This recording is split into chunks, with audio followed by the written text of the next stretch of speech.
অনেক সালাফি উলামাদেরকে হত্যা করেছে এরা, এই তালেবান, বর্তমান তালেবান অনেক সালাফি আলেমদেরকে জঙ্গিবাদের ধোঁয়া তুলে হত্যা করেছে।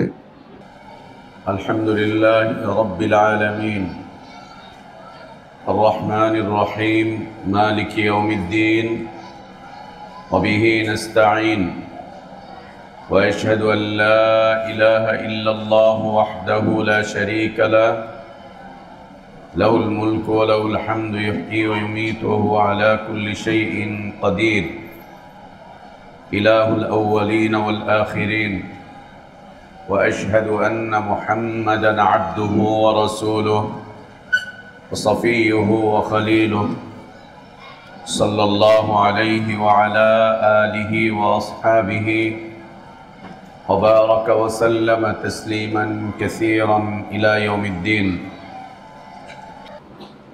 الحمد لله আল্লাহর বিশেষ দয়ায় আমরা রমাদানুল মুবারক যাপন করছি।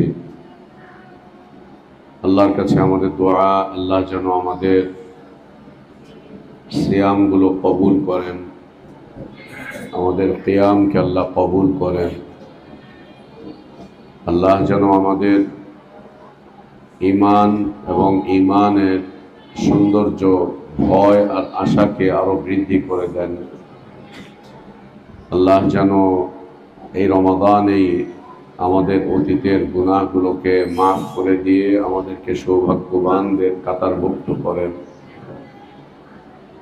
এই রমাদানেই যেন আল্লাহ আমাদেরকে দুর্ভাগাদের তালিকা থেকে আমাদের নামকে আল্লাহ মুছে দেন। আল্লাহ তাবারক ওয়া তাআলা যেন এই রমাদান থেকে আমাদের জীবনের গতিপথকে আরো জোরদার করে সামনে এগিয়ে যাওয়ার তৌফিক দান করেন। জীবনের গতিতে আরো নতুন নতুন ইলমি বিষয় আল্লাহ আমাদেরকে অর্জন করার তৌফিক দান করেন, আমিন। রমাদানুল মুবারককে কেন্দ্র করে আজকে থেকে আমাদের এই তালিমি মাজলিস এর শুরু। পুরো রমাদানে এই সময়ে আমাদের এই ইলমি মাজলিস বা তালিমি মাজলিস চলমান থাকবে ইনশাআল্লাহ। এই মাজলিসে আমাদের আলোচ্য বিষয় থাকবে আল আকিদাতুশ শারঈয়্যাহ, ইসলামী শরিয়তের মূল আকিদা। ইসলামী শরিয়ত মূল আকিদা, মৌলিক বিশ্বাস। ইসলামী শরিয়ত মৌলিক আকিদা, মূল বিশ্বাস, আকিদা শারঈয়্যাহ দুটি শব্দ, একটি হচ্ছে আকিদা আর একটা হচ্ছে শরিয়াহ, শারঈয়্যাহ, দুটি শব্দ। আকিদা শব্দের সাথে আমরা বেশ পরিচিত, আমরা এর ব্যাখ্যা বিশ্লেষণে যাব না, যেহেতু আমরা এই শব্দের সাথে পরিচিত, এর অর্থের সাথেও আমরা পরিচিত, এর বিষয়বস্তুর সাথেও আমরা পরিচিত, এবং দীর্ঘদিন যাবৎ আমরা আকিদার অনেকগুলো কিতাব অধ্যয়ন করে এসেছি এবং অধ্যয়ন করছি। আকিদা শব্দটিকে নিয়ে বাতিলপন্থী মানুষদের নানান ধরনের অভিযোগ এবং নানান ধরনের মন্তব্য বাতিলপন্থীরা ছুড়ে দিয়েছে। আকিদা শব্দটি একরকম ভাবে বলা যায় বাতিলপন্থী মানুষের গায়ে আগুন ধরার মতো, তাদের গাত্রদাহের মতো। বিশেষ করে কবর পূজারী, পীর পূজারী, মাজার পূজারী, খানকা পূজারী, দরগা পূজারী, হুজুর পূজারী, বুজুর্গ পূজারী, আকাবির পূজারী, ইমাম পূজারী, মাযহাব পূজারী, এদের জন্য এই শব্দটা গায়ে আগুন জ্বলার মতো, খুব আগুন জ্বলার মতো। এবং এই শব্দের উপরে নানান ধরনের অভাব, নানান ধরনের অভিযোগ, নানান ধরনের কথাবার্তা, নানান ধরনের সমস্যাযুক্ত ব্যাখ্যা বিশ্লেষণ বাতিলপন্থীরাই তুলে ধরেছে। কোনো হকপন্থী মানুষ যারা প্রকৃত অর্থে আহলুস সুন্নাহ ওয়াল জামাতের ইতিকাদকে লালন করে, এই শব্দটি নিয়ে তাদের মধ্যে কোনো অভিযোগ, তাদের মধ্যে কোনো কথাবার্তা নেই। আমরা দেখতে পাই সমাজের এক শ্রেণীর তথাকথিত ধর্ম ব্যবসায়ী, সমাজের এক শ্রেণীর আহবার এবং রুহবান, সমাজের এক শ্রেণীর প্রকৃত দিন বিদ্বেষী, যারা দিনকে পুঁজি করে তাদের দুনিয়া কামাই করছে, তারাই শুধুমাত্র এই আকীদা শব্দটির পিছনে বিভিন্ন ধরনের অভাব অভিযোগ তুলে ধরছে। শুধুমাত্র তারাই। এর কারণ হচ্ছে এমন এক শব্দ, যে শব্দের মাধ্যম দিয়ে প্রকৃত মুসলিমদের চরিত্র ফুটে ওঠে, প্রকৃত মুসলিমদের চরিত্র ফুটে ওঠে এই এক শব্দের মাধ্যম দিয়ে। যেমন আমরা শুনে থাকি বিশুদ্ধ আকীদা, সহিহ আকীদা, আল আকীদাতুস সহিহা, বিশুদ্ধ আকীদা, সহিহ আকীদা। এই বিশুদ্ধ আকীদা, সহিহ আকীদা, এই শব্দটুকুর মাধ্যম দিয়ে একটি বিশেষ দাওয়াত সারা দুনিয়াতে পরিচালিত হচ্ছে। যদি এর সুন্দর ব্যাখ্যা আমরা চাই বা শুনি, সংক্ষিপ্তাকারে এর অর্থ আল-আকীদাতুস সাহিহা, এর বিশুদ্ধ অর্থ যেটা দাঁড়ায় সেটা হচ্ছে আকীদা সালাফিয়া, সালাফি আকীদা। সহিহ আকীদা यानी সালাফি আকীদা। আল-আকীদাতুস সাহিহা यानी আল-আকীদাতুস সালাফিয়া, সালাফি আকীদা। সালাফি আকীদা এমন এক আকীদা,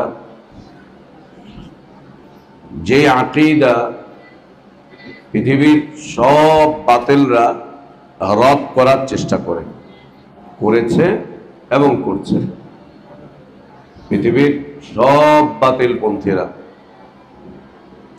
যারা কট্টর মাযহাবী, তারা একে রদ করে। যারা কট্টর মুকাল্লিদ, তারা একে রদ করে। যারা আল্লাহ ছাড়া গায়রুল্লাহর ইবাদত করে আল্লাহর ইবাদতের নামে, তারা একে রদ করে।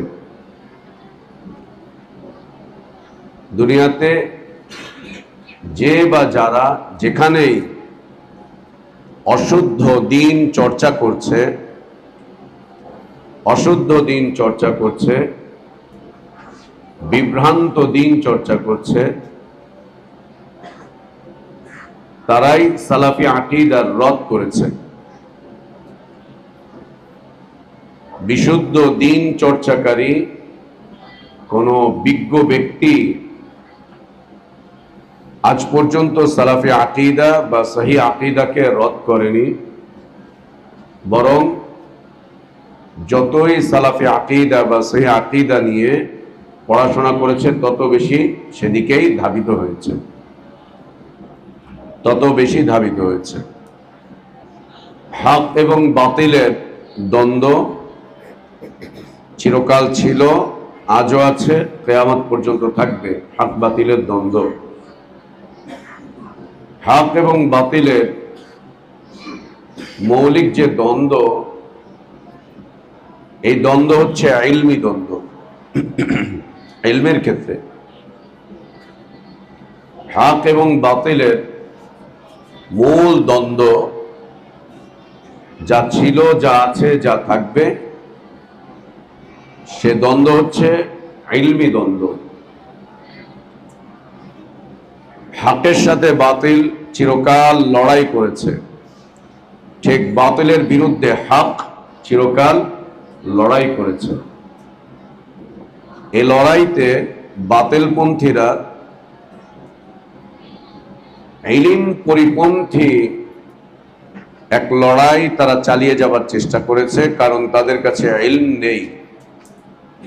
ইলমবিহীন লড়াই তারা চালিয়ে যাওয়ার চেষ্টা করেছে। ইলমবিহীন লড়াইটা তাদের জন্য, তাদের বিষয়টা এরকম ছিল,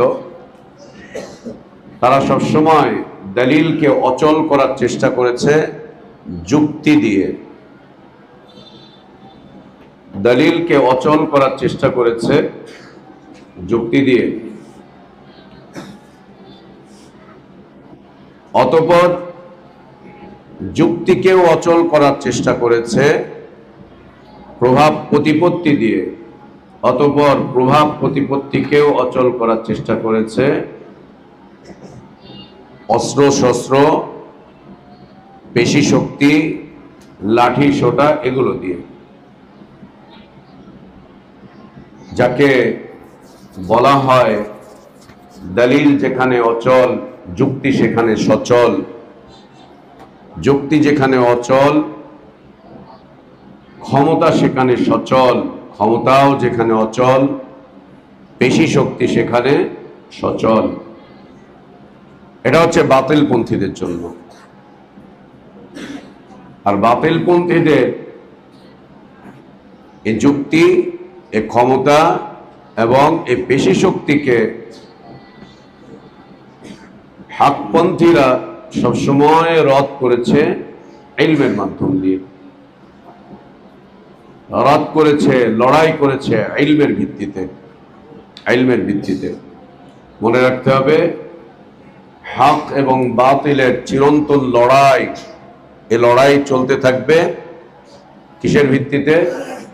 ইলমের ভিত্তিতে। ইলমের রাস্তাকে ছেড়ে দিয়ে, ইলমের পথকে পরিহার করে কোনদিন বাতিলের উপরে বিজয় লাভ করা সম্ভব না। যেই দুঃস্বপ্ন বর্তমান সময়ে উম্মতে ইসলাম দেখার চেষ্টা করছে, এটা দেখার চেষ্টা করছে, ইলমের পথকে পরিহার করে যুক্তির পথকে নেওয়ার চেষ্টা করছে বর্তমান সময় উম্মতে ইসলাম, বাতিলকে খণ্ডন করার জন্য, রদ করার জন্য। দলিলকে পরিহার করে, ইলমকে পরিহার করে যুক্তির পথকে তারা বেছে নেওয়ার চেষ্টা করছে। অতঃপর যুক্তির পথকেও তারা পরিহার করে ক্ষমতার পথকে বেছে নেওয়ার চেষ্টা করছে। ওখানেও যখন ব্যর্থ হচ্ছে, যে ক্ষমতা নিতে পারছে না, সেখানে তারা এখন পেশি শক্তির ব্যবহার করছে, যার অসংখ্য প্রমাণ আমরা আমাদের এই ছোট্ট জীবনে দেখতে পাচ্ছি। ইলমের পথকে পরিহার করে কখনোই বাতিলকে দমানো যাবে না, বাতিলকে মিটানো যাবে না, বাতিলকে পরাস্ত করা যাবে না, এবং বাতিলের সাথে লড়াইয়ে কখনো টেকা যাবে না ইলমের পথকে পরিহার করে।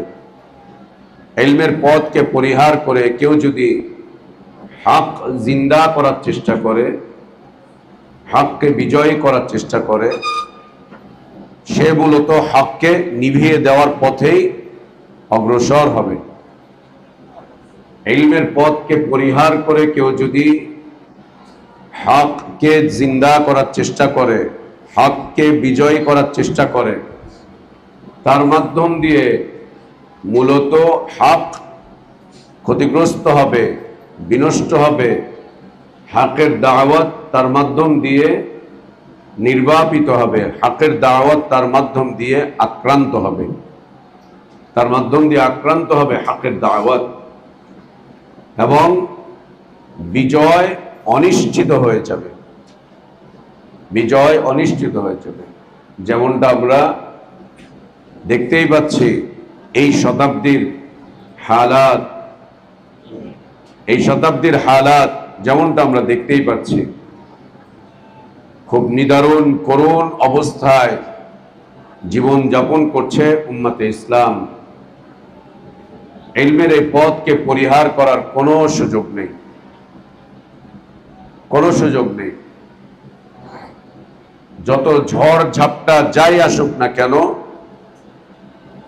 ইলমের এই পথকে চাঙ্গা রাখতে হবে, ইলমের এই পথকে উজ্জীবিত রাখতে হবে।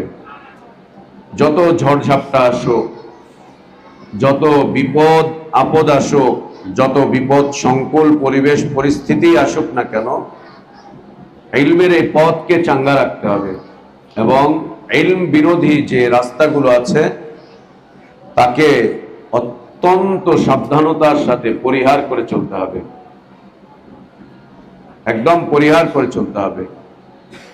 তুমি খালি দেখার চেষ্টা করো যে ইলমের পরিপন্থী বিষয়ের দিকে কে তোমাকে আহ্বান করছে, ইলমের পরিপন্থী বিষয়ের দিকে কে তোমাকে আহ্বান করছে। মনে রেখো, সেই ইসলামের শত্রু, সেই দ্বীনের শত্রু।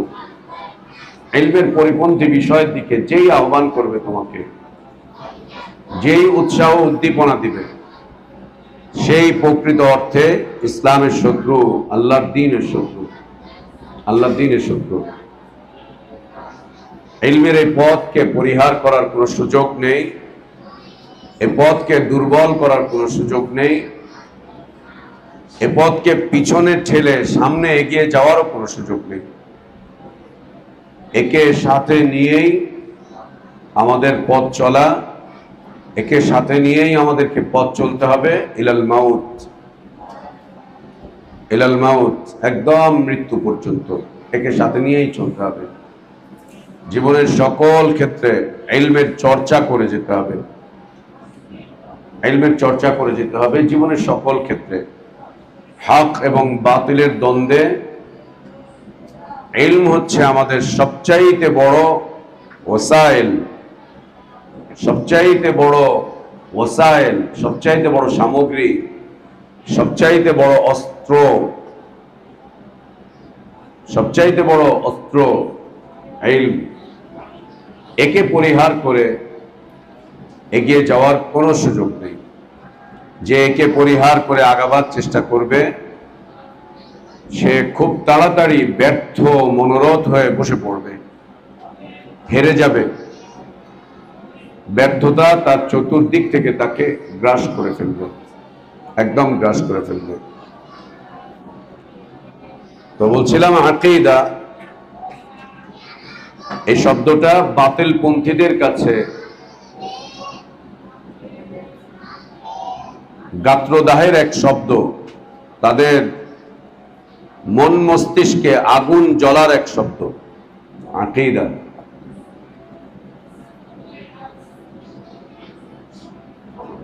এই শব্দটিকে একরকম ভাবে কোষ্ঠী পাথর বলা যায় হক চেনার ক্ষেত্রে, হক জানার ক্ষেত্রে, হক বোঝার ক্ষেত্রে। দ্বিতীয় শব্দ হচ্ছে শরিয়া। এটি কোরআন এবং সুন্নাতের শব্দ। শরিয়া আমরা এই শব্দের সাথে ব্যাপক পরিচিত। শরঈ আইন, কানুন, শরঈ বিধিবিধান।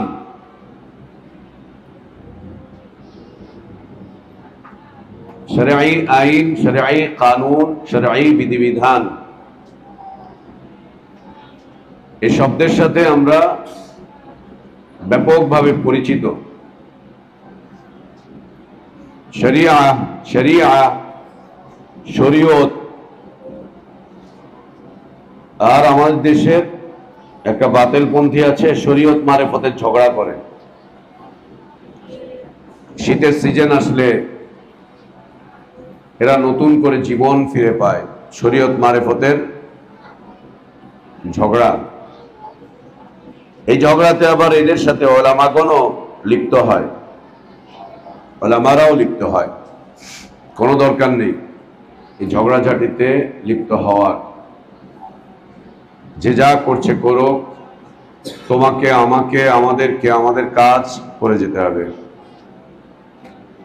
যে যা করছে করুক, আমাদেরকে আমাদের কাজ করে যেতে হবে, আমাদের কাজ আমাদেরকে করে যেতে হবে। শরিয়া আল্লাহর পক্ষ থেকে নাজিলকৃত বিধিবিধান,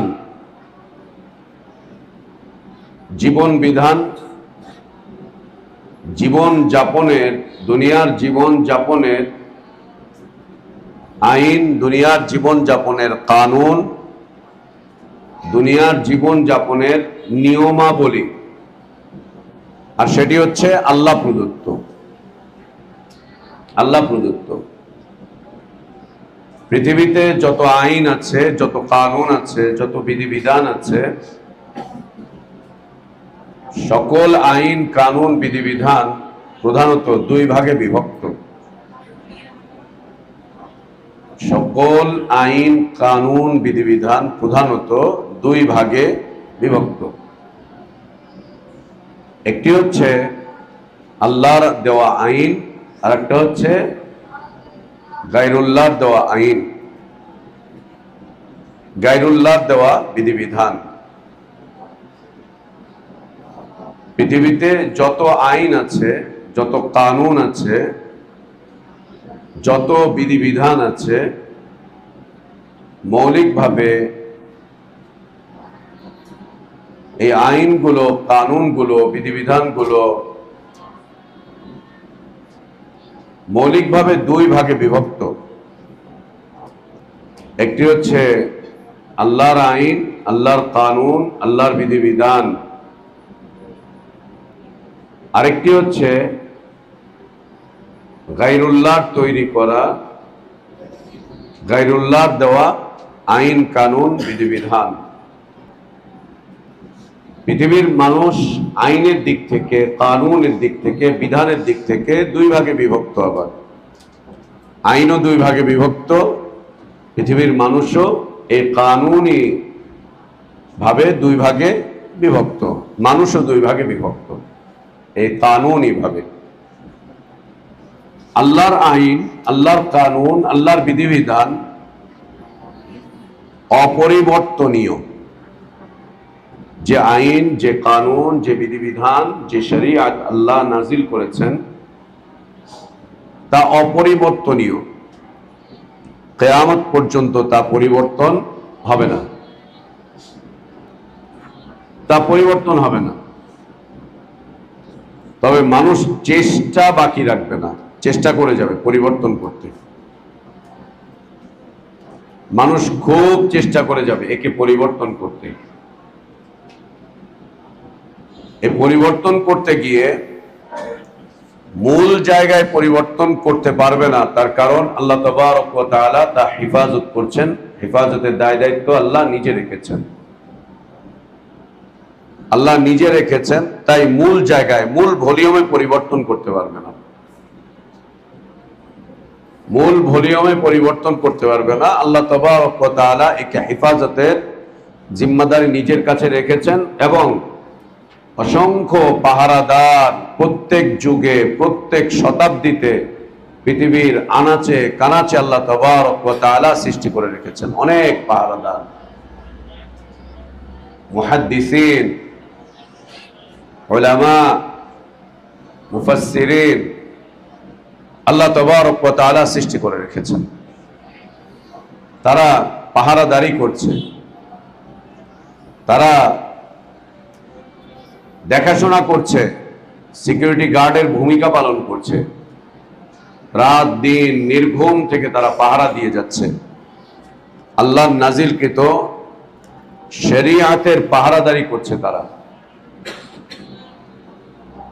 এবং একের পর এক তারা ঠেকিয়ে দিচ্ছে বাতিলের চেষ্টা প্রচেষ্টাগুলোকে, তারা ঠেকিয়ে দিচ্ছে একের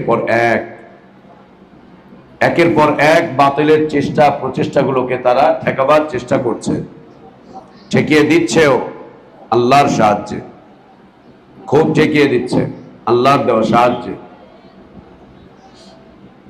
আল্লাহর পক্ষ থেকে নাজিলকৃত শরিয়াত অপরিবর্তনীয়, একে পরিবর্তন করার ইখতিয়ার আল্লাহ সুবহানাহু ওয়া তাআলা কাউকে দেননি, সে যেই হোক না কেন, সে যেই হোক না কেন। আল্লাহ কাউকে এর ইখতিয়ার দেননি যে তোমরা বোর্ড বসাবে, বোর্ড বসিয়ে একে পরিবর্তন করবে, এই ইখতিয়ার আল্লাহ কাউকে দেননি। এই অনুমোদন আল্লাহ সুবহানাহু ওয়া তাআলা কাউকে দেননি, কাউকে না। পৃথিবীর কোনো কালেই কাউকে এর অনুমোদন দেওয়া হয়নি, কোনো স্থানের মানুষকে এর অনুমোদন দেওয়া হয়নি, কোনো ব্যক্তি বিশেষকেও এবং কোনো গোষ্ঠী বিশেষকেও এর অনুমোদন আল্লাহ তাবারক ওয়া তাআলা দেন নাই, একদম না, একেবারেই দেননি।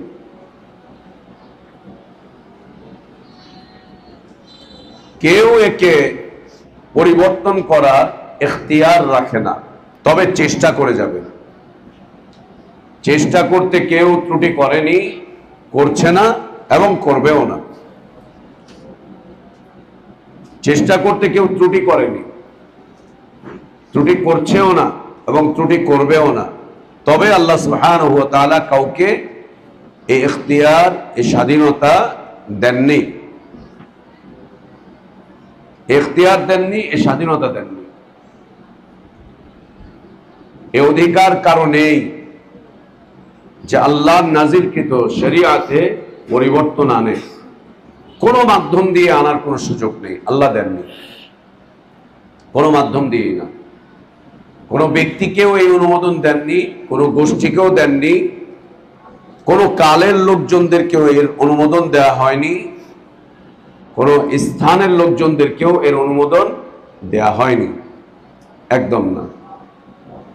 তবে মানুষ চেষ্টায় ত্রুটি করছে না আল্লাহর শরিয়াতে পরিবর্তন আনা। চেষ্টার কোনো ত্রুটি ছিল না, এখনো নেই, অব্যর্থভাবে চেষ্টা করে যাচ্ছে, চেষ্টা প্রচেষ্টা চালিয়ে যাচ্ছে,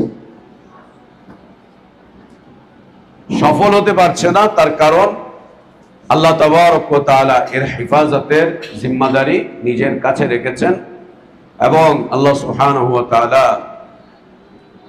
যুগে যুগে প্রত্যেক শতাব্দীতে যুগে যুগে পৃথিবীর আনাচে কানাচে আল্লাহ সুবহানাহু ওয়া তাআলা অসংখ্য পাহারাদারকে নিযুক্ত করে রেখেছেন, যারা ইলমের ভিত্তিতে এর পাহারাদারি করে যাচ্ছে, এর হেফাজতের জিম্মাদারি পালন করে যাচ্ছে, ইখলাসের সাথে যারা পালন করে যাচ্ছে।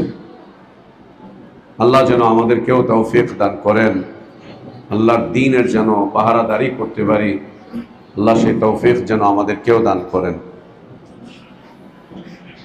এই চেষ্টা করে যাচ্ছে, ওদের চেষ্টার ফসল হচ্ছে আজ উম্মতে ইসলাম টুকরো টুকরো হয়ে গিয়েছে।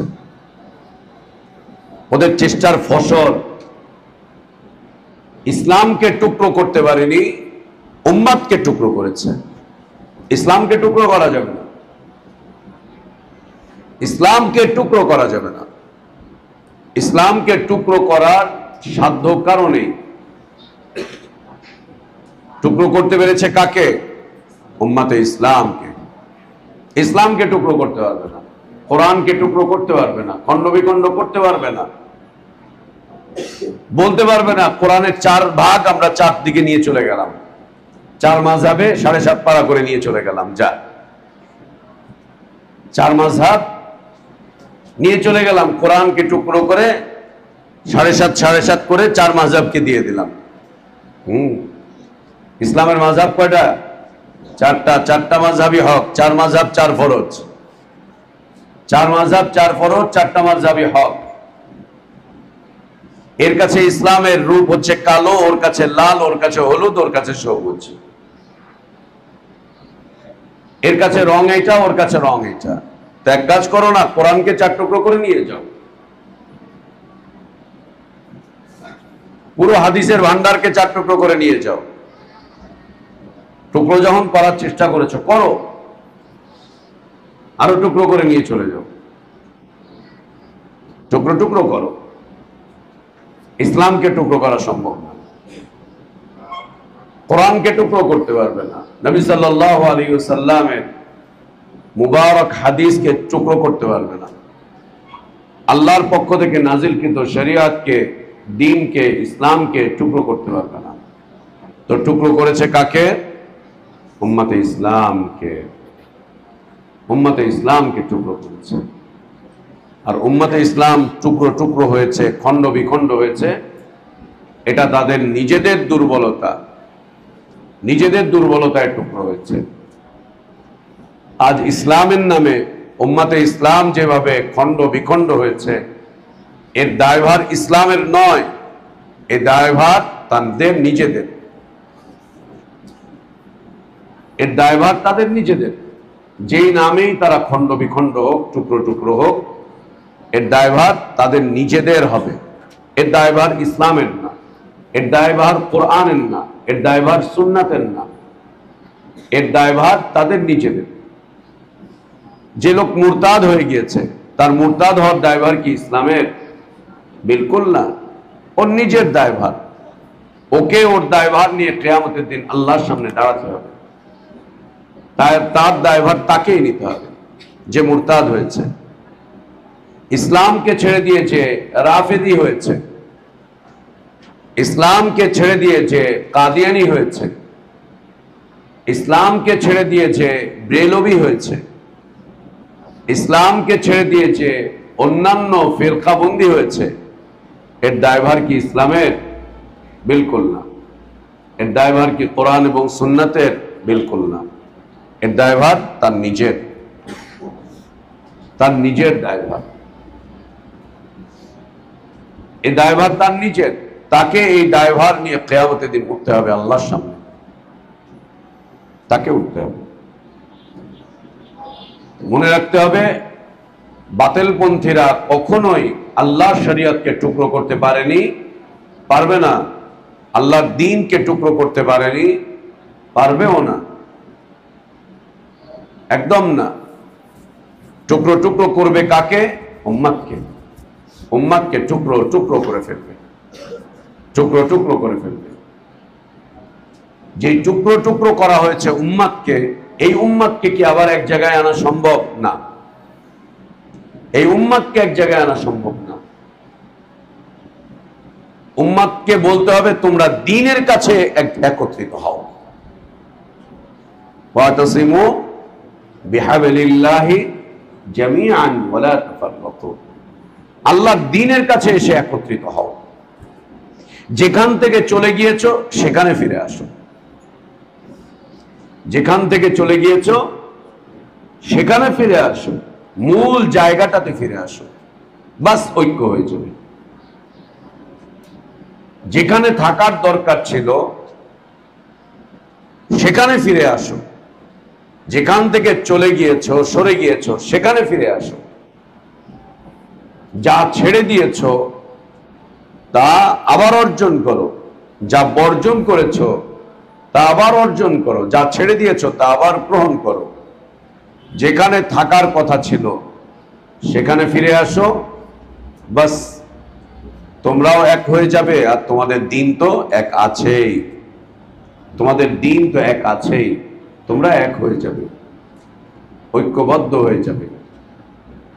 এক জায়গাতে ফিরে আসো, মূল জায়গাতে, মূল ধারাতে ফিরে আসো। যত ঐক্যের দাওয়াত চলুক, যত ঐক্যের প্রচেষ্টা চলুক, এতে করে আরো টুকরো হবে, আরো খণ্ড বিখণ্ড হবে। ঐক্যের দাওয়াতের নামে কোনো দাওয়াতই চলা উচিত না। ঐক্যের দাওয়াতের নামে কোনো দাওয়াতকেই ঠাঁই দেওয়া উচিত না। ঐক্যের দাওয়াতের নামে কোনো বক্তব্য বিবৃতি করাটাই উচিত না। প্রয়োজন নেই, জরুরি না, উচিত না। কিসের ঐক্যের দাওয়াত? দাওয়াত চলবে কিতাব এবং সুন্নাতের দিকে ফিরে আসা। ফারুদ্দুহু ইলাল্লাহি ওয়া রাসূলিহি ইন কুনতুম তুমিনুনা বিল্লাহি ওয়াল ইয়াউমিল আখির। ফেরো আল্লাহ এবং তার রাসূলের দিকে। তুমি আল্লাহ এবং তার রাসূলকে ছেড়ে গিয়েছিলে। আল্লাহ এবং তার রাসূলকে ছেড়ে গিয়ে তুমি পীর ধরেছো, বুজুর্গ ধরেছো, হুজুর ধরেছো, আকাবির ধরেছো, ইমাম ধরেছো, তরিকা ধরেছো, মাযহাব ধরেছো, ভিন্ন পথ অবলম্বন করেছো। ফিরে আসো কিতাব এবং সুন্নাতের দিকে, আল্লাহ এবং তার রাসূলের দিকে ফিরে আসো। ফিরে আসো। যেখান থেকে সরে গিয়েছো সেখানে ফিরে আসো। যেখানে থাকার কথা ছিল সেখানে ফিরে আসো। এটারই দাওয়াত চলবে। এই দাওয়াতই উম্মাতকে একটা জায়গায় আনতে পারে, এক জায়গায় এনে দাঁড় করাতে পারে। এই দাওয়াত, কিতাব এবং সুন্নাতের দাওয়াত, আল্লাহ এবং তার রাসূলের দিকে ফিরে আসার দাওয়াত, সাল্লাল্লাহু আলাইহি ওয়াসাল্লাম এদিকে ফিরে আসার দাওয়াত। দাওয়াত ঐক্যের না, ঐক্যের কোনো দাওয়াত চলা উচিত না, ঐক্যের কোনো বক্তব্য করা উচিত না। এক হও, এক হও, এই কথা বলারই কোনো প্রয়োজন নেই। কিসের উপরে ভিত্তি করে এক হবে? কার কাছে গিয়ে এক হবে? কার কাছে গিয়ে এক হবে? ফিরে আসো আল্লাহর কিতাবের দিকে, ফিরে আসো রাসূলুল্লাহ সাল্লাল্লাহু আলাইহি ওয়া আলিহি ওয়াসাল্লামের সুন্নাতের দিকে, ফিরে আসো সালাফে সালেহীনগণের মানহাজের দিকে, তাদের রেখে যাওয়া পথের দিকে ফিরে আসো। এক এবং অবিচ্ছিন্ন হয়ে যাবে, এক হয়ে যাবে, অবিচ্ছিন্ন হয়ে যাবে। এটা করবে না মানুষ, এটা করবে না।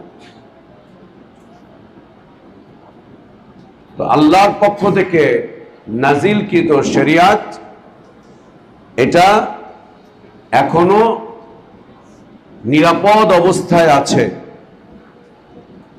এখনো নিরাপদ অবস্থায় আছে। তার প্রকৃত রূপ নিয়ে তা এখনো পর্যন্ত বিদ্যমান আছে। প্রকৃত রূপ, যে রূপে আল্লাহ নাজিল করেছিলেন, সেই রূপেই এখনো বিদ্যমান আছে। সেখানে কোনো ক্ষতি হয়নি, সেখানে কোনো কমতি হয়নি, সেখানে কোনো ঘাটতি হয়নি। আল্লাহ যা নাজিল করেছিলেন তাই আছে, যা নাজিল করেছিলেন আল্লাহ তাবারক ওয়া তাআলা তাই আছে। মানুষ চেষ্টা করেছে একে মিটিয়ে দিতে, একে ধ্বংস করতে।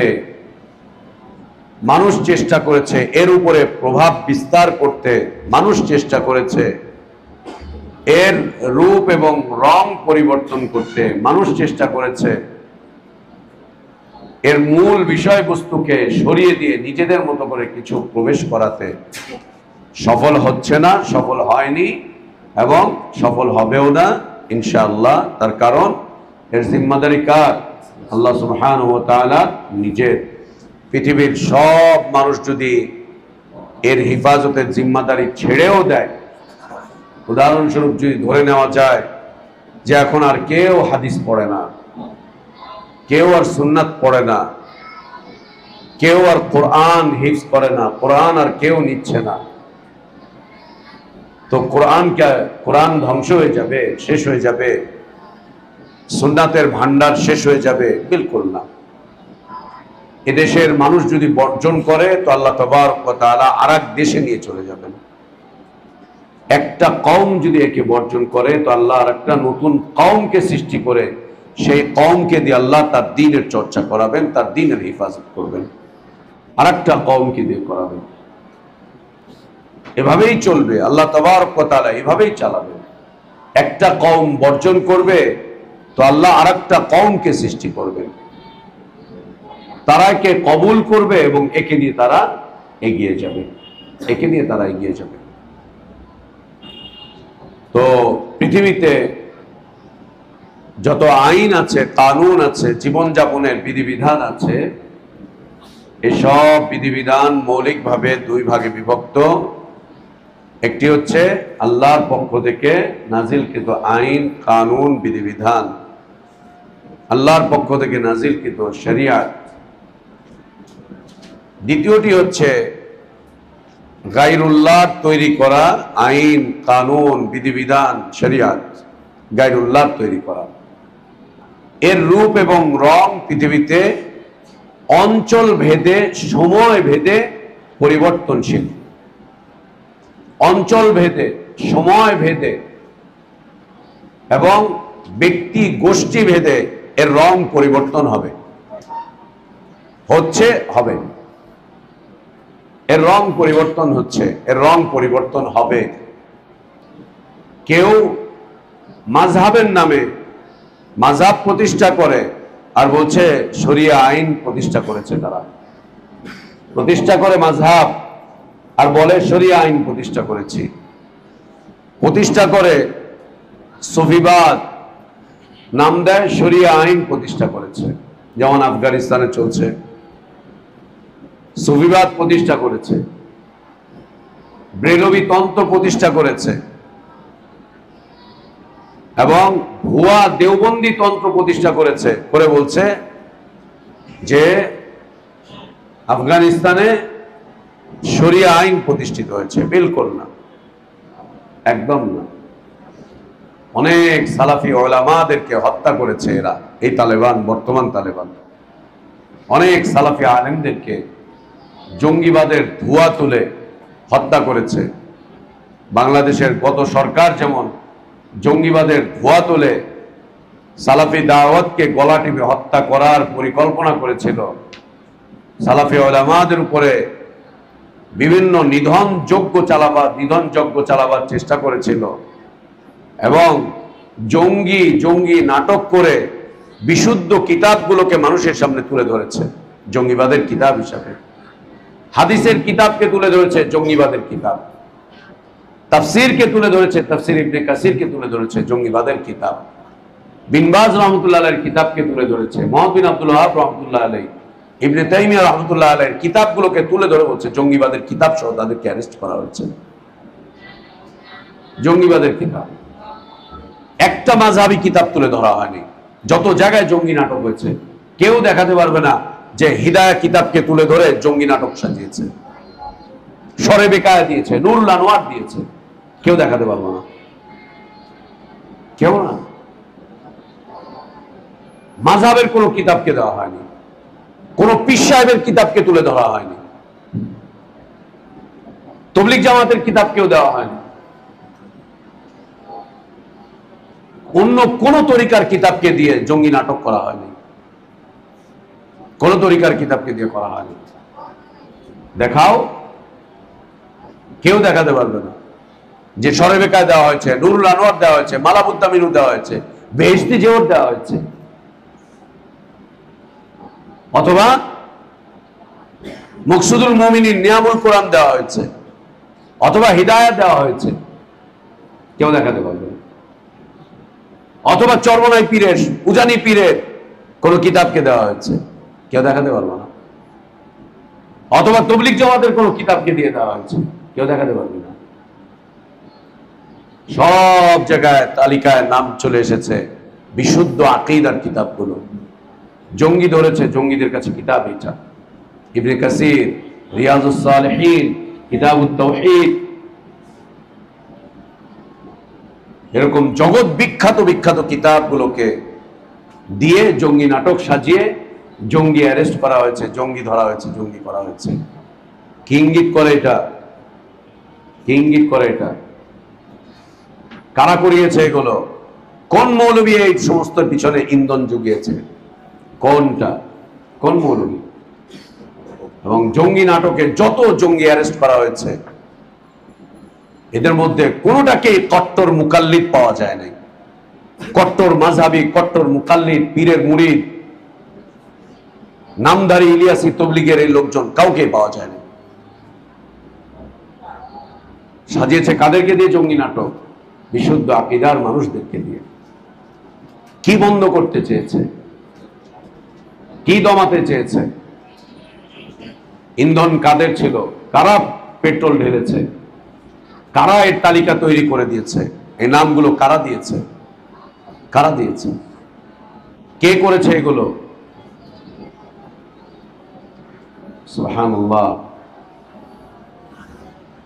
আজীব। কোরআনের তাফসীর, সহিহ বুখারীর কপি দেওয়া হয়েছে, হাদিসের কিতাব দিয়ে দেওয়া হয়েছে, বুলুগুল মারাম দেওয়া হয়েছে, দিয়ে জঙ্গি তুলে ধরা হয়েছে, এগুলো দেওয়া হয়েছে। নাসিরউদ্দিন আলবানী রাহিমাহুল্লাহ সালাতের কিতাব দেওয়া হয়েছে, সিফাতু সালাতুন নবী সাল্লাল্লাহু আলাইহি ওয়াসাল্লাম, এটা দেওয়া হয়েছে। আর রাহিকুল মাখতুম দিয়ে দেওয়া হয়েছে জঙ্গিবাদের কিতাব হিসেবে। আর রাহিকুল মাখতুম কোন মাযহাবী কিতাব উঠে নাই, কোন তরিকার কিতাব উঠে নাই। এই কিতাবগুলোর লিস্ট কারা দিয়েছে আমরা বুঝি না। এই কিতাবের লিস্ট কারা দিয়েছে আমরা বুঝি না। কাদের নেতৃত্বে এগুলো হয়েছে আমরা বুঝি না। তোমরা কোন ইসলামের হেফাজত করবা? কাদের চোখে ধুলা দাও? সময় আসবে আল্লাহ পাকড়াও করবেন। সময় আসবে, সময় আসবে আল্লাহ পাকড়াও করবেন। কারা দেয়? এই কিতাবের নাম তো প্রশাসন জানে না, এই কিতাবগুলোকে প্রশাসন চেনেও না, বুঝেও না। কারা দিয়েছ? ওলামাদের নামের তালিকা কারা দিয়েছে? আমাদের নামের তালিকা কারা করে দিয়েছিল আমরা বুঝি না। সুবহানাল্লাহ। এই মুকাল্লিদিনগণ যখন যেখানে ক্ষমতাশালী হবে, এরা প্রথম গলা টিপে হত্যা করার চেষ্টা করবে এই সহিহ আকীদার লোকজনদেরকে, এই দাওয়াতকে গলা টেপার চেষ্টা করবে, এই মানহাজকে গলা টেপার চেষ্টা করবে, এই উলামাদেরকে গলা টিপে হত্যা করার চেষ্টা করবে। আফগানিস্তানে তাই চলছে। হাজার খানেকের কাছাকাছি সালাফি মসজিদ, আহলে হাদিস মসজিদকে বন্ধ করেছে এই তালেবান ক্ষমতায় এসে। এই মাত্র এই 1.5-2 বছরে অনেক উলামাদেরকে হত্যা করেছে, বড় বড় আলেমদেরকে হত্যা করেছে। 2-2টা স্টেটকে মিটিয়ে দিয়েছে, 2-2টা সালাফি স্টেটকে মিটিয়ে দিয়েছে এই তালেবান। শরিয়া আইন প্রতিষ্ঠা করেছে। কোন শরীয়ত বলে তোমাদেরকে? কোন শিয়াদের উপর আক্রমণ করেনি, শিয়াদেরকে কলিজার মধ্যে টেনে নিয়েছে। শিয়া নেতা মরেছে, ওর ওইখানে গিয়ে ফাতিহা পাঠ করেছে, ইসালে সওয়াব করেছে, শিয়া নেতার লাশের সামনে দাঁড়িয়ে দাঁড়িয়ে দোয়া করেছে, মুনাজাত করেছে। শিয়া নেতার জান্নাত চেয়ে আল্লাহর কাছে দোয়া করে। ওদিক দিয়ে সালাফি আলেমকে হত্যা করে, সালাফি আলেম হত্যা করে, আর শিয়া নেতার লাশের সামনে দাঁড়িয়ে দোয়া করে, ইসালে সওয়াব করে, আল্লাহর কাছে ওর জন্য ফরিয়াদ করে। কি আকীদা রাখো তোমরা? কোন আকীদা রাখো? ওদের সমর্থনে আবার জোর গলায় কথা বলে, কলিজা দিয়ে কাঁদে, চোখ দিয়ে পানি পড়ে ওদের সমর্থনে। ইন্না লিল্লাহি ওয়া ইন্না ইলাইহি রাজিউন। না, সজাগ দৃষ্টি রাখতে হবে। ইলম অর্জন করছো, লেখাপড়া করছো, সজাগ দৃষ্টি রাখতে হবে, সজাগ দৃষ্টি রাখতে হবে। শত্রুকে শত্রু চিনতে হবে, কিছু করার দরকার নাই। শত্রুকে শত্রু চেনো, মনে রাখতে হবে আল্লাহর দ্বীনের শত্রুই আমাদের শত্রু, আল্লাহর দ্বীনের শত্রুই আমাদের শত্রু। এর বাইরে আমাদের কোনো শত্রু নাই, এর বাইরে কোনো শত্রু নাই। আল্লাহ তাবারক ওয়া তাআলা যে শরিয়াতকে নাজিল করেছেন, এই শরিয়াতকে কেউ নষ্ট করতে পারবে না, মূল ভলিউম থেকে কেউ সরাতে পারবে না, মূল ভলিউম থেকে কেউ সরাতে পারবে না, মূল জায়গায় কেউ হাত দিতে পারবে না। চেষ্টা করবে শাখা প্রশাখায় হাত দিতে, শাখা প্রশাখায় হাত দিয়েও শতভাগ সফল হতে পারবে না, শতভাগ সফল হতে পারবে না। শাখা প্রশাখায় হাত দিবে, দ্বীনের দাওয়াতে হাত দিবে, দ্বীনের তাবলীগে হাত দিবে, দ্বীনের উসুলগুলোতে হাত দিবে, সফল হতে পারবে না। আল্লাহ তাবারক ওয়া তাআলা একদল প্রহরী সৃষ্টি করে রেখেছেন, তারা পাহারাদার হয়ে কাজ করতে থাকবে। আল্লাহ যেন আমাদেরকে তার দ্বীনের পাহারাদার হওয়ার তৌফিক দান করেন, আমরা যেন পাহারাদারি করতে পারি। আল্লাহ সেই কালবি হালাত আমাদেরকে দান করেন, সেই ইখলাস আমাদেরকে দান করেন। দ্বিতীয়ত হচ্ছে, যে সমস্ত আইন কানুন বিধান মানুষ রচনা করে, এক্ষেত্রে মূল উসুল হচ্ছে যে যেই ধর্ম মানে সে সেই ধর্মের আইন প্রবর্তন করবে। এটার উসুল, এটা ওদের। খ্রিস্টানরা ওদের নিজেদের আইন ওরা তৈরি করেছে, এবং আইন তৈরি করতে গিয়ে ওরা যদি সারা দুনিয়ার খ্রিস্টানদের জন্য আইনকে একটা রূপে রাখত, সাধুবাদ জানানো যেত। খ্রিস্টানদের শরিয়াত, খ্রিস্টানদের আইন কানুন বিধান প্রত্যেক যুগে প্রত্যেক অঞ্চলে পরিবর্তনীয়, প্রত্যেক যুগে প্রত্যেক অঞ্চলে পরিবর্তনীয়। দুনিয়ার অন্য কোনো দেশ না দেখে যদি শুধু আমরা আমাদের দেশেই দেখি, তাহলে আব্দুল্লাহ জাহাঙ্গীর রহমতুল্লাহ আলাই, আল্লাহ তাকে ক্ষমা করে দেন, আল্লাহ তাকে ক্ষমা করে দেন, উম্মাতের জন্য কিছু কাজ করে গিয়েছিলেন বেচারা। ভুল ত্রুটি মানুষের ছিল, আছে, থাকবে, আমরা ভুলের ঊর্ধ্বে না। কিছু কাজ করে গিয়েছিলেন আব্দুল্লাহ জাহাঙ্গীর রহমতুল্লাহ আলাই। খ্রিস্টান মিশনারিদের কার্যক্রমের ব্যাপারে খুব সোচ্চার ছিলেন, অনেক বেশি, খুব সোচ্চার ছিলেন তিনি। বাংলাদেশে খ্রিস্টান মিশনারিগুলো এদেশের মুসলিমিনদের দিন ধ্বংস করার জন্য, মুসলিমিনদেরকে খ্রিস্টান বানাবার জন্য যে কার্যক্রমগুলো চালাচ্ছে, এই কার্যক্রমগুলো এদেশের উলামাদের মধ্যে সবচাইতে বেশি তিনি উদ্ঘাটন করেছেন, তিনি বুঝেছেন, এবং সবচাইতে বেশি সোচ্চার তিনি ছিলেন। উলামাদেরকে খুব জাগাবার চেষ্টা করেছিলেন তিনি, অনেক বেশি জাগাবার চেষ্টা করেছিলেন। এ বিষয়ে তার লেখালেখি, তার গবেষণা খুব মজবুত, খুব বিশুদ্ধভাবে তিনি লেখালেখি করেছেন, গবেষণা করেছেন এই বিষয়ে। তো তিনি এই গবেষণাগুলো করতে গিয়ে সুন্দর সুন্দর কিছু তথ্য তুলে ধরেছেন। সেটা হচ্ছে, বাংলাদেশের খ্রিস্টানরা এরা এই দেশেই 4 ভাগে বিভক্ত।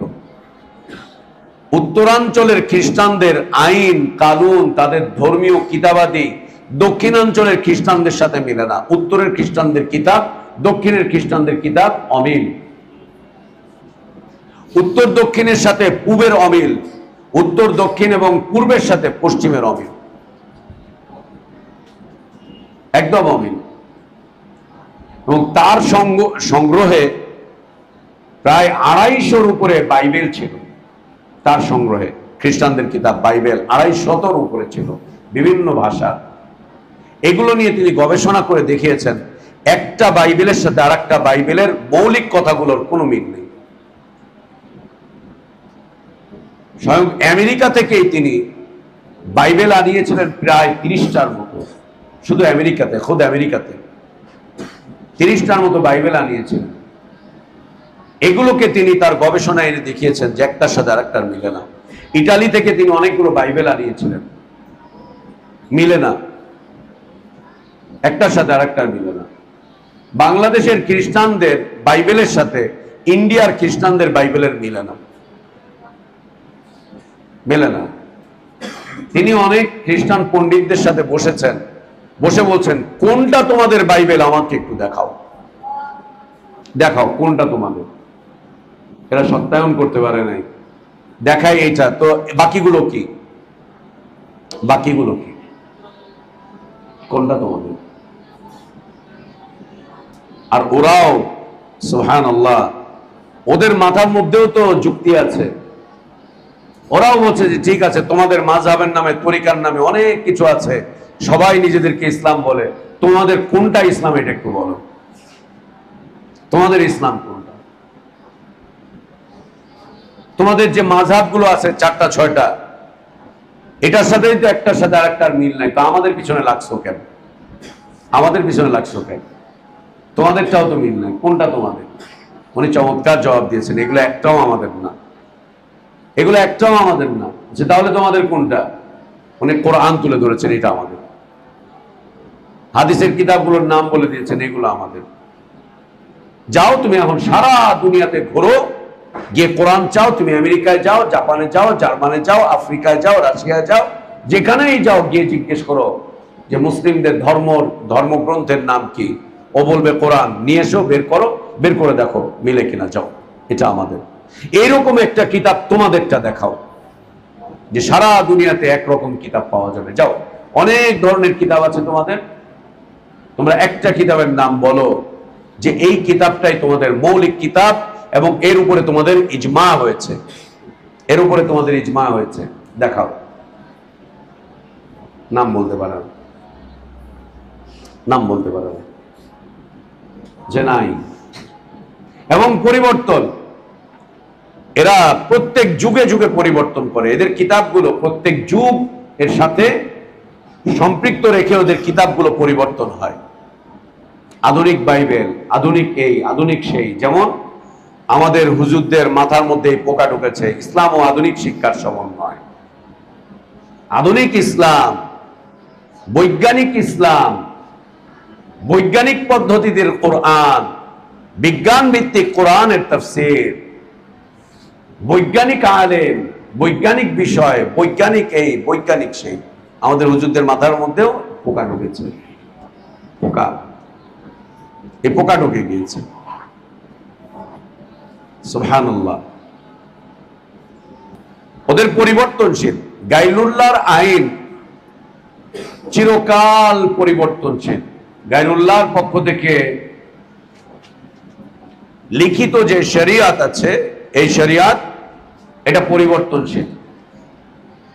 সংসদ আছে, সংসদে বসবে, পরিবর্তন করবে। ফতোয়া বোর্ড আছে, ফতোয়া বোর্ডে বসবে, পরিবর্তন করবে। হুজুরদের ফতোয়া বোর্ড আছে না, ফতোয়া বোর্ডে বসবে, পরিবর্তন করবে। যুগ জিজ্ঞাসার জবাব দিবে, জবাব দিতে গিয়ে দেখবে এইখানে ঝামেলা হচ্ছে, ওইখানে ঝামেলা হচ্ছে, বাস পরিবর্তন, বাস পরিবর্তন, পরিবর্তন করতে থাকবে। মানুষের তৈরি করা আইন কখনো এক জায়গায় স্থির থাকতে পারে না। গায়রুল্লাহর তৈরি করা আইন কখনো এক জায়গায় স্থির থাকতে পারে না, এক জায়গায় স্থায়ী থাকতে পারে না। গায়রুল্লাহর আইন সবসময় পরিবর্তনশীল। যুগের চাহিদা অনুযায়ী, মানুষের চাহিদা অনুযায়ী, সমাজের চাহিদা অনুযায়ী চিরকাল পরিবর্তনশীল। এটি পরিবর্তন হতেই থাকবে, পরিবর্তন হতেই থাকবে চিরকাল। এটি পরিবর্তনশীল, একে ধরে রাখতে পারবে না কেউ, কেউ ধরে রাখতে পারবে না, ধরে রাখার সাধ্য নেই। মানুষের তৈরি করা আইন, এটা মানুষের জন্য মানুষ তৈরি করে। মানুষ মানুষের জন্য মানুষের আইন তৈরি করে, তৈরি করে মানুষকে পরিচালনা করার চেষ্টা করে। যেখানেই ব্যর্থ হয় সেখানেই নতুন নতুন আইন কানুন বিধান রচনা করে।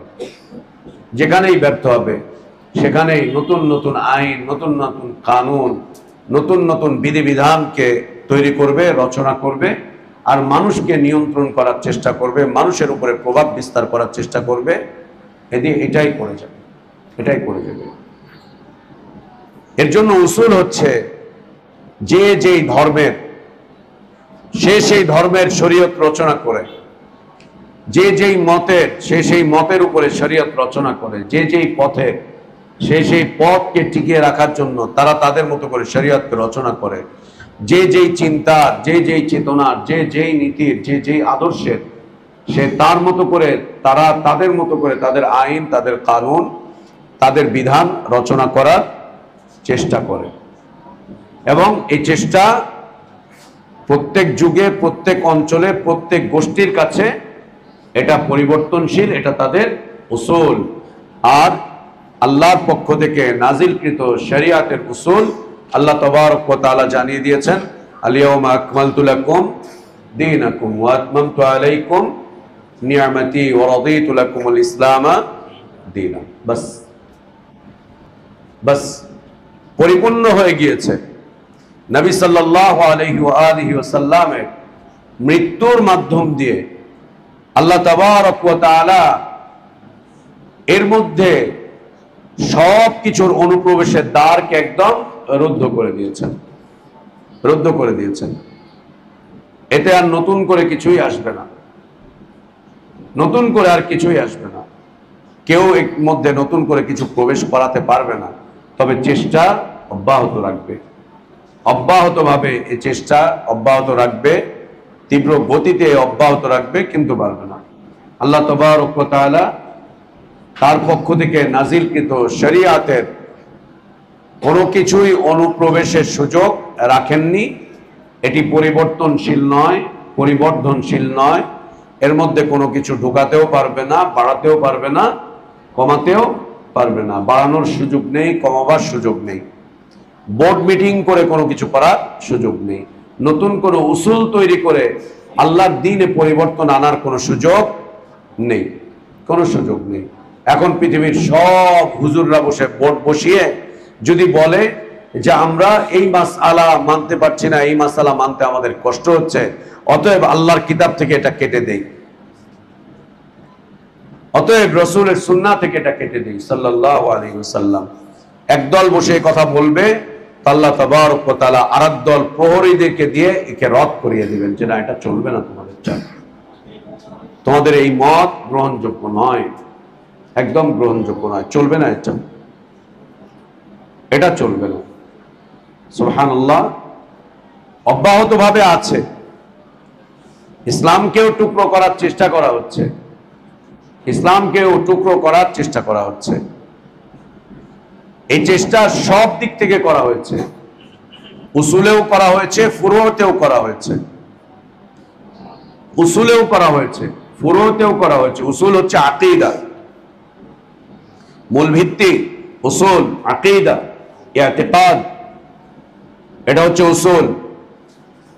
উসুল, আকীদা, ইতিকাদ, মূল ভিত্তি, এটা হচ্ছে উসুল।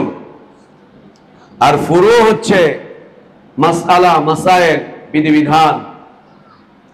ইতিকাদ হচ্ছে মূল উসুল, মূল ভিত্তি, মূল স্তম্ভ, যার উপরে গোটা ইসলাম দাঁড়িয়ে আছে, গোটা ইসলাম প্রতিষ্ঠিত অবস্থায় আছে, যার উপরে ভিত্তি করে উম্মতে ইসলাম আমল করে যাচ্ছে।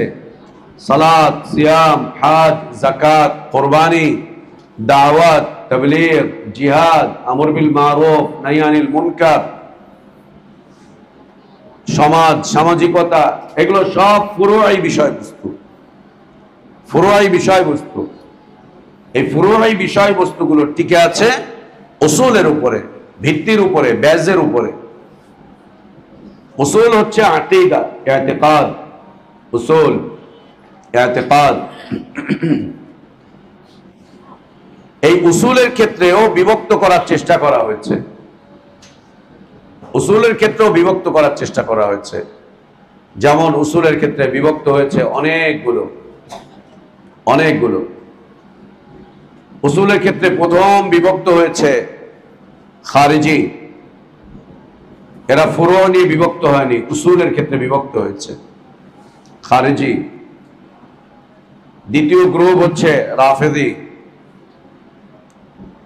খারিজি, রাফেদি।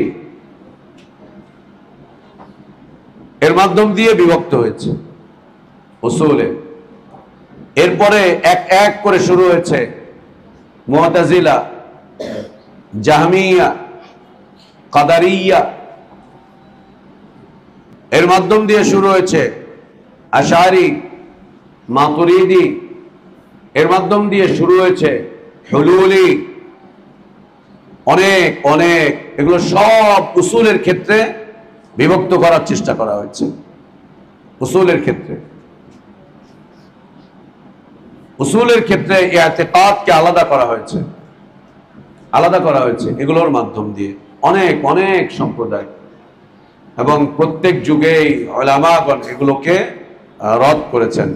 আস্তে আস্তে আস্তে আস্তে এখন আমাদের সময় এসে দাঁড়িয়ে আছে ওয়াহদাতুল উজুদ, সুফিবাদ, ওয়াহদাতুল উজুদ, দেওবন্দি আকীদা, ব্রেলভী আকীদা, সুফিবাদের আকীদা। এগুলো এসে আমাদের সামনে এসে দাঁড়িয়েছে। রাজনীতির আকীদা, সিয়াসতের আকীদা, এগুলো এসে এখন আমাদের সামনে দাঁড়িয়ে আছে। আর এখানে এসে বর্তমান সময়ে এই যুগে এসে অনেকগুলো বাতিল একসাথে হয়ে গিয়েছে উসুলের ক্ষেত্রে, অনেকগুলো বাতিল একসাথে হয়েছে, অনেক বাতিল উসুল একত্রিত হয়েছে বর্তমান সময়ে। উদাহরণস্বরূপ যদি আমরা ইখওয়ানুল মুসলিমুন অথবা জামাতে ইসলামীর নাম নেই, বুঝতে সুবিধা হবে।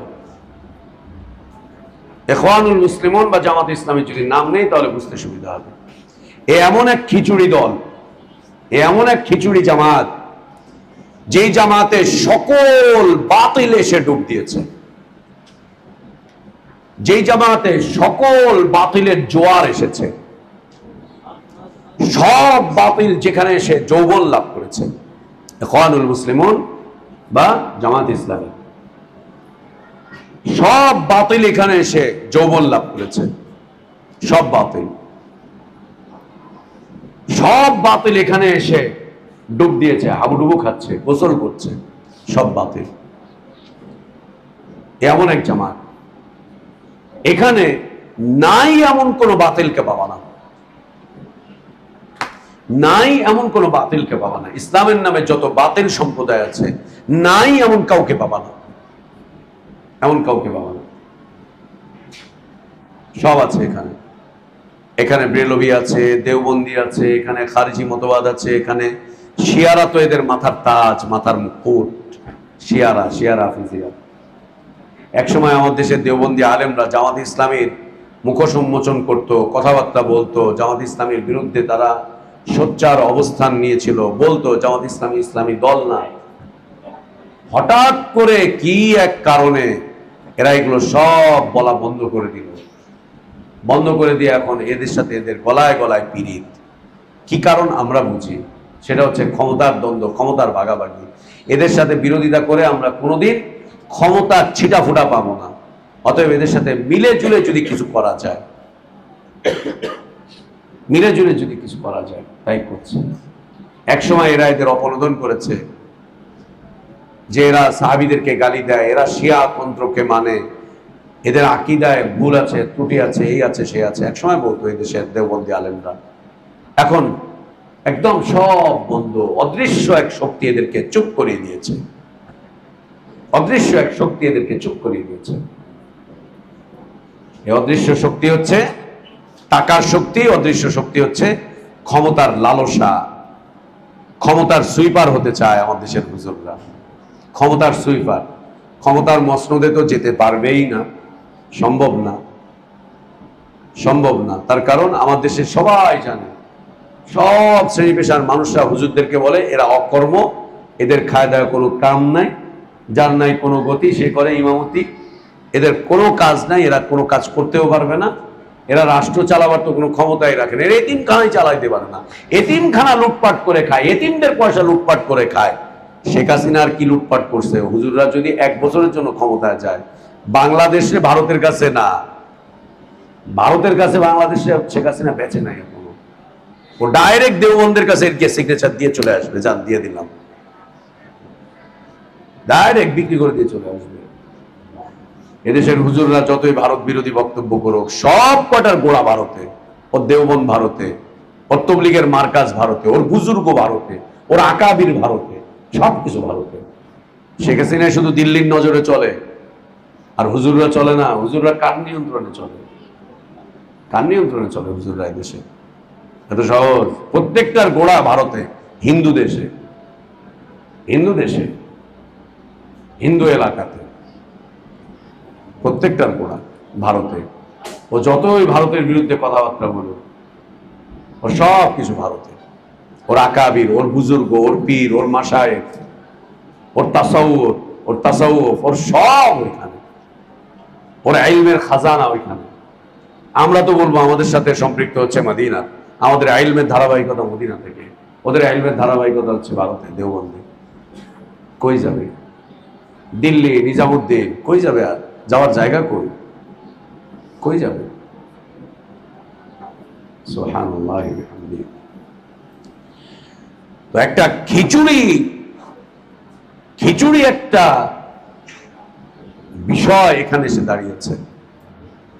এবং এই জামাতের প্রতিষ্ঠাতা সে নিজেই বলেছিল, আপনি কে না কে এটা দেখার বিষয় না, আপনি ব্রেলভি, আপনি শিয়া, আপনি কাদিয়ানি, আপনি দেওবন্দি, আপনি আহলে হাদিস, আপনি কে, এটা কোনো বিষয় না, আসেন আমরা সবাই মিলে দিন কায়েম করি, আহ্বান জানিয়েছেন।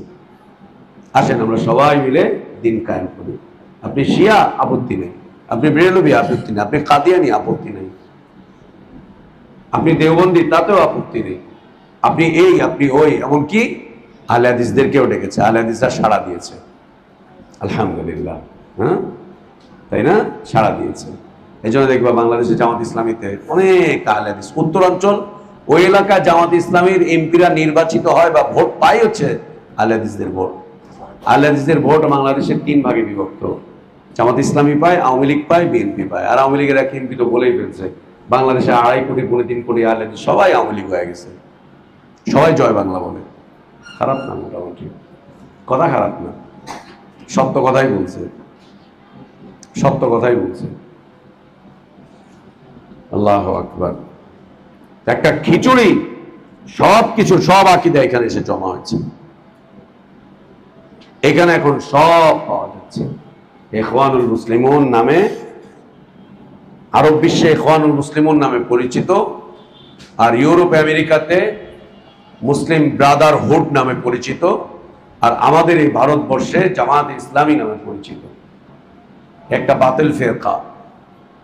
এখানে অসংখ্য ফিরকা এখানে এসে যৌবন লাভ করেছে, যৌবন লাভ করেছে। অসংখ্য ফিরকা এখানে এসে ডুব দিয়েছে। এই একটাকে অপনোদন করা অনেক কঠিন, অনেক কঠিন। এদের মধ্যে তুমি সব কিছু পাবে। এদের মধ্যে দেখবা আবার কিছু আছে বিশুদ্ধ হাদিস চর্চা করে, সহিহ হাদিস, সহিহ হাদিস বলে কথা বলে। এদের মধ্যে কাউকে বাবা তুমি এভাবে আমল করছো, এভাবে আমল করছেন, সুবহানাল্লাহ। উসুল, আকীদা, ইতিকাদ, ফুরু হচ্ছে মাসআলা মাসায়েল, মাসআলা মাসায়েল। আল্লাহ সুবহানাহু ওয়া তাআলা যে শরীয়ত নাজিল করেছেন, এটির উসুলেও পরিবর্তন আনা সম্ভব না, এর ফুরুতেও পরিবর্তন আনা সম্ভব না। এর উসুলেও পরিবর্তন আনা গ্রহণযোগ্য নয়, এর ফুরুতেও পরিবর্তন আনা গ্রহণযোগ্য নয়। তার কারণ আল্লাহ তাবারক ওয়া তাআলা একে পরিপূর্ণ করে দিয়েছেন, পরিপূর্ণ করে দিয়েছেন। বিভিন্ন সময় বিভিন্ন বিষয় দেখা যায়, বিভিন্ন মাযহাবের উলামারা একসাথে বসছেন, বসে এটা হালাল ফতোয়া দিচ্ছেন, ওইটা হালাল ফতোয়া দিচ্ছেন, সেটা হালাল ফতোয়া দিচ্ছেন, এটা এরকম বলছেন, ওটা এরকম বলছেন। যুগের পরিবর্তনের সাথে সাথে, অঞ্চলের পরিবর্তনের সাথে সাথে তারা ইসলামী শরীয়তের পরিবর্তনের আভাস দিচ্ছেন। এই আভাসগুলো গ্রহণযোগ্য নয়, এটি গ্রহণযোগ্য নয়। এই ফতোয়া বোর্ডগুলোর এই সমস্ত ফতোয়া গ্রহণযোগ্য নয়। যারা ইসলাম থেকে নিজেরাই বিচ্ছিন্ন হয়ে গিয়েছে, ইসলামকে টুকরো করতে পারেনি, ইসলামকে বিচ্ছিন্ন করতে পারেনি, নিজেরাই বিচ্ছিন্ন হয়ে গিয়েছে, এগুলো কোনোটাই গ্রহণযোগ্য নয়। ছোট্ট একটি উদাহরণ দিয়ে আজকের আলোচনা শেষ করব। আব্দুল্লাহ ইবনে ওমর রাদিয়াল্লাহু আনহু ওয়ারদা, তার সামনে একটি ফুরুই মাসআলা নিয়ে আলোচনা চলছিল, যা আমরা জানি মোটামুটি। একটি ফুরুই মাসআলা, মাসআলাটি ছিল হজ্জের মাসআলা, হজ্জের বিষয়বস্তু। কিরান আফদাল না তামাত্তু আফদাল, কোনটা করব, কোন হজ করব, এটি ফুরুই মাসআলা। হজ্জে তামাত্তু করবে না হজ্জে কিরান করবে? হজ্জে কিরান করবে। আব্দুল্লাহ ইবনে ওমর রাদিয়াল্লাহু আনহু ওয়ারদা তিনি জানালেন যে তামাত্তু হজ হচ্ছে আফদাল, এটাই উত্তম। নবী সাল্লাল্লাহু আলাইহি ওয়াসাল্লাম উৎসাহিত করেছেন, এই হজ করতে বলেছেন নবী সাল্লাল্লাহু আলাইহি ওয়াসাল্লাম, উৎসাহিত করেছেন। তামাত্তু হজ করাটা সহজ, কিছুটা সহজ, তামাত্তু হজ করাটাই আফদাল। নবী সাল্লাল্লাহু আলাইহি ওয়াসাল্লাম উৎসাহিত করেছেন এবং নবী সাল্লাল্লাহু আলাইহি ওয়াসাল্লাম বলেছেন, আমার সাথে যদি হাদি না থাকতো তাহলে আমি তামাত্তু করতাম। সেখানে একজন শ্রোতা তিনি বললেন যে আপনার বাবা ওমর তিনি তো কিরান করেছেন, আপনার বাবা ওমর ওমর তো কেরান করেছেন। তিনি সাথে সাথে উত্তর করলেন, রাগান্বিত হয়ে গিয়েছিলেন, উত্তর করলেন, আল্লাহ শরিয়ত নাজিল করেছিলেন মুহাম্মদুর রাসূলুল্লাহ সাল্লাল্লাহু আলাইহি ওয়া আলিহি ওয়াসাল্লামের উপরে, আমার বাবার উপরে শরিয়ত নাজিল হয়নি। আমার বাবার উপরে শরিয়ত নাজিল হয়নি, শরিয়ত নাজিল হয়েছিল মুহাম্মদুর রাসূলুল্লাহ সাল্লাল্লাহু আলাইহি ওয়া আলিহি ওয়াসাল্লামের উপরে। আমার বাবাকে তুমি নবী সাল্লাল্লাহু আলাইহি ওয়াসাল্লামের কওলের বিপরীতে এনে দাঁড় করাচ্ছ। আমার বাবাকে, তিনি প্রশ্ন তুললেন, আমার বাবাকে, আমার বাবাকে। এ কথা যখন বলা হয় জবাব অনেকগুলো আছে। আপনার বাবা কে মানে আপনি জানেন না? খোলাফায়ে রাশিদিনের একজন। আপনার বাবাকে আপনি জানেন না? আপনার বাবার শানে অনেকগুলো আয়াত নাজিল হয়েছিল। আপনার বাবাকে আপনি জানেন না? আশারা মুবাশশারা বিল জান্নাহ। আপনার বাবাকে আপনি জানেন না? আল্লাহ নবী সাল্লাল্লাহু আলাইহি ওয়াসাল্লামের পরে নবুয়তের ধারা যদি খোলা থাকতো তো আপনার বাবা নবী হয়ে যেতেন। আপনার বাবাকে আপনি জানেন না? আপনার বাবা যে রাস্তা দিয়ে যেতেন সেই রাস্তা শয়তান ছেড়ে দিত। এগুলো জবাব চাইলে শ্রোতারা তখন দিতে পারতেন, সামিঈনগণ এই জবাব দিতে পারতেন, কিন্তু তারা এই ধরনের কোনো কথাই তুললেন না। ওমর রাদিয়াল্লাহু আনহু আরদার এই বৈশিষ্ট্য এই উম্মতের আর কারো আসবে না। যত বড় বুজুর্গ হও, আলখাল্লাধারী হও, পাগড়িওয়ালা হও আর আমির হও, যত বড় হাজার দানার তসবিহ তুমি জপো আর যত হাজার হাজার আমলের নিসাব তুমি জমা করো, এই বৈশিষ্ট্য এই উম্মতের আর কারো আসবে না। আজ কাদেরকে তুলে ধরা হচ্ছে? উনি বড় আকাবির, উনি বড় বুজুর্গ, এত বড় বুজুর্গ, উনি মুফতি সাহেব, উনি শাইখুল হাদিস সাহেব, উনি 40 বছর যাবৎ বুখারী পড়ান। 40 বছর বুখারী পড়িয়ে বুখারীর একটা হাদিসের উপরেও আমল করতে পারে না। ওর মতো বদনসিব আর কে আছে? এ তো ইহুদিদের উলামাদের পরিচয়। তাওরাত পড়ে, তাওরাত মানে না। বুখারী পড়ায়, বুখারী মানে না। মুসলিম পড়ায়, মুসলিম মানে না। আবু দাউদ পড়ায়, তিরমিজি পড়ায়, নাসাই পড়ায়, মানে না। বলে এগুলো তো আমরা পড়াই, বেটা তোরা কি বুঝোস, তোরা কি বুঝিস? আমরা এগুলো পড়াই, 40 বছর যাবত পড়াই। উনি শাইখুল হাদিস, উনি মুফতি আজম, উনি মুফাক্কিরে ইসলাম, উনি খতীবে মিল্লাত, উনি মুজাদ্দিদে জামান, উনি খতীবে দৌরান, উনি এই, উনি ওই, উনি সেই। এগুলো দিয়ে আল্লাহ নবী সাল্লাল্লাহু আলাইহি ওয়াসাল্লামের হাদিসকে রদ করা হচ্ছে। আর আমাদের ছেলেপেলেরা এই সমস্ত রদ শুনে চুপচাপ বসে থাকে। ওইখানে ওই মজলিসগুলোতে আবার কিছু হকপন্থী দাবিদারও বসে থাকে। কেউ বলে না যে আপনি আল্লাহ রসুলের বিরুদ্ধে কথা বলছেন, কেউ বলে না। কেউ বলে না আপনি ইসলামী উসুলের বিরুদ্ধে কথা বলছেন, কেউ বলে না। এ কেমন ভালোবাসা আল্লাহর প্রতি এবং তার রসুলের প্রতি! এ কেমন ভালোবাসা, এ কেমন ভালোবাসা, এ কেমন ভালোবাসা!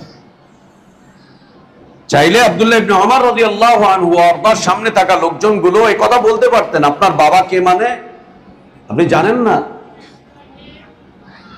এই যুগের কোন মুফতি সাহেবের জন্য আল্লাহর পক্ষ থেকে নাজিল হয়েছে যে ও জান্নাতি? শয়তান স্বপ্ন দেখিয়েছে ওদেরকে। এই যুগের কোন শাইখুল হাদিসের নামে নাজিল হয়েছে যে ওকে দেখলে শয়তান ভয় পেয়ে চলে যায়? শয়তান ভয় পাবে কোত্থেকে? শয়তান ওর আলখাল্লা ধরে ঝুলে থাকে, ওর হাতে পায়ে শয়তান ভর করে, শয়তান পালাবে কোত্থেকে? এই যুগের কোন মৌলবীর পক্ষে আল্লাহর পক্ষ থেকে আয়াত নাজিল হয়েছে, হাদিস নাজিল হয়েছে আল্লাহর পক্ষ থেকে? কার পক্ষ? কেউ না। কাদেরকে এনে দাঁড় করাচ্ছ তোমরা রাসূলুল্লাহ সাল্লাল্লাহু আলাইহি ওয়া আলিহি ওয়াসাল্লামের সুন্নাতের বিপরীতে? কাদেরকে?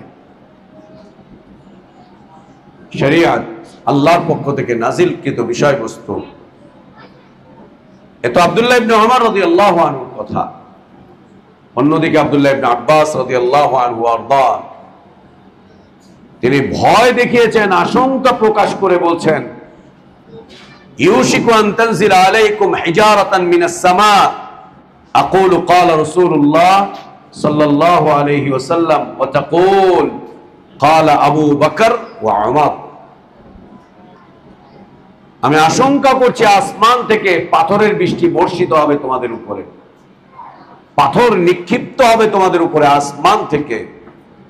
আমি তোমাদের সামনে উপস্থাপন করছি রাসূলুল্লাহ সাল্লাল্লাহু আলাইহি ওয়াসাল্লামের কথা, আর তোমরা আমার সামনে আল্লাহ রাসূলের কথার বিপরীতে বলছো আবু বকর তো এটা বলেছেন, ওমর তো এটা বলেছেন, অমুক তো এটা বলেছেন, তমুক তো এটা বলেছেন।